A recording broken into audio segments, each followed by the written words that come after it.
Next on our lovely Saturday, we have a gentleman that stated sometime around 3 a.m. Woke up, noticed it was feeling a little muggy, not quite the greatest inside, but not terribly hot yet. And that also he no longer heard the white noise coming from overhead. So his furnace or air handler, whatever it may be, wasn't really blowing, he didn't think. He walked outside and looked, and the outdoor unit was not operating either. So he gave us a call to see if we could come by and see what's going on. Honestly, being that the outdoor unit and the indoor unit essentially are on their own high voltage power supplies, if neither one of them are operating, that makes me look back into the indoor section. Either we've lost high voltage power altogether to that indoor section, possibly an issue with the low voltage. Being that it's air conditioning mode, it could be different. It may be that the system locked itself out on low pressure if something were going on with the blower motor. But we'll stop by, take a look, and see what we can find for him, and hopefully make the rest of his weekend a little better. Alright, first thing we notice is there's no buzzing or anything. And if we look through our sight glass here, or window, I don't see any indicator lights saying we have power. Let's pull this door off.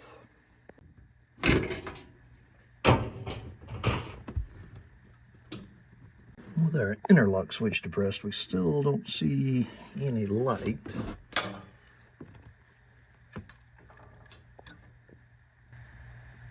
Fuse looks good.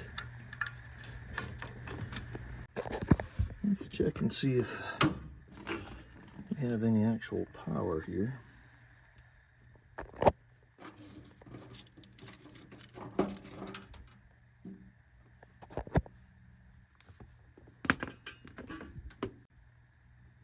I'm just grounding it to the case right there with the right probe, so we've got nothing.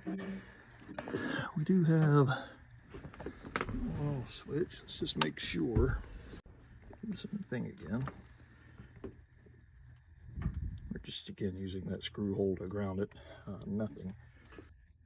Let's take a look at that light switch before we go down and try to find a breaker, because a lot of times there's little stab locks in those where the wire just slides under a piece of plastic. And over the years, being up in a 130-degree attic, the plastic gets kind of not the greatest and breaks. So we'll take a look.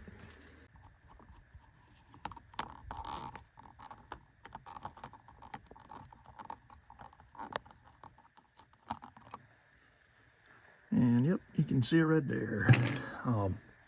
Basically your wire slides under those little connectors, and you can see over the years the plastic's either gotten brittle, too much tension on it, what have you. May just be hot up here and allowed it to rip off. So no electrical connection at our switch.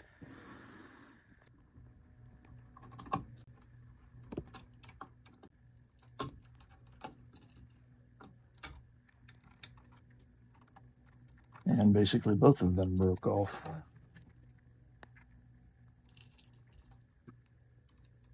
Let's go see if we can find a light switch. I think I have one in the truck for just such occasions.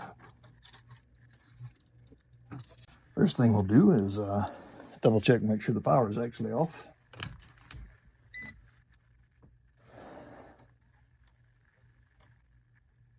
And we are good.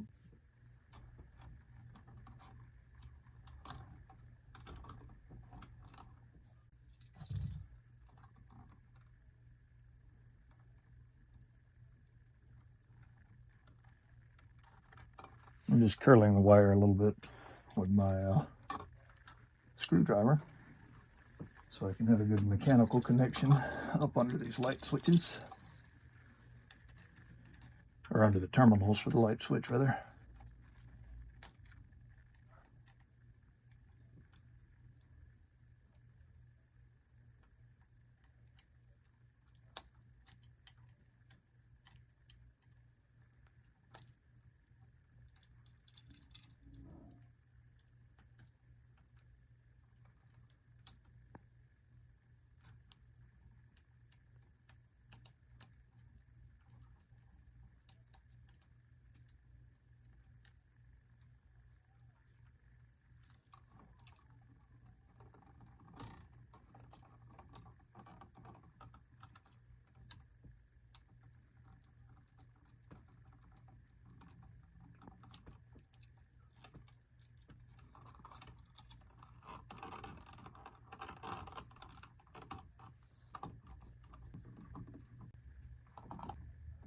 And there was no screw on that bottom plate, but I don't have anything that'll fit that. And that's just there to keep wandering fingers free. But we'll go turn the breaker back on and see what we have. All right, let's check him out. Press our interlock switch. And there we go.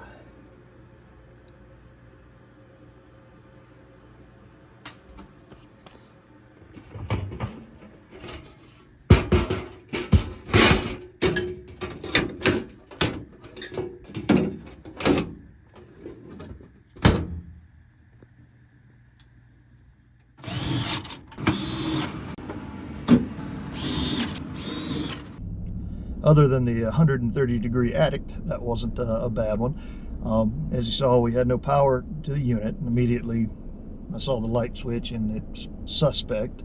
You are required to have, by most local codes, pretty much all that I know of, honestly, what you would call a line-of-sight disconnect. You have to have a way to disconnect the appliance you're working on from power within your line of sight, so that, say, I'm down in the basement, turn off the breaker, run up 3 flights of stairs and a pull down ladder, like in that particular case. I've got no idea what's happening with that breaker now. You know, a residential panel does not typically have a lockout tagout ability, so you could be holding both wires, making a perfect circuit through your heart, and somebody says, "Oh, I see the problem," and turn on the breaker, and you'd be very excited upstairs.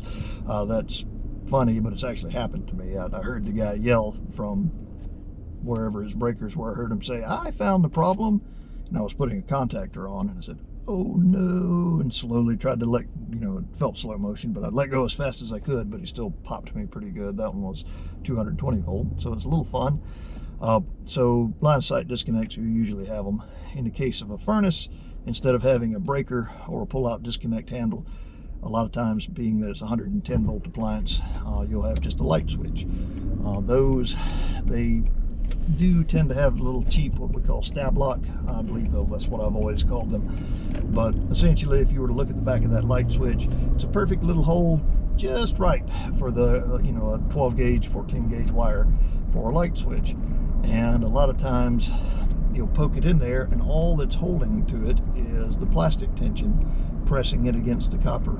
So over the years, expansion, contraction, as I say, 130 degrees in the attic at that particular point, the plastic gives up. Also, there's usually a lot of tension on it as you press that light switch back into the box, so they do break from time to time. So as I say, when suddenly, mysteriously, you have no high voltage for a furnace, immediately I look around and say, "Oh, right, where's the disconnect? Is it a light switch?" Kind of thing. But had one in the truck just for such occasions, got them taken care of, and now we'll move on and find something more fun to do.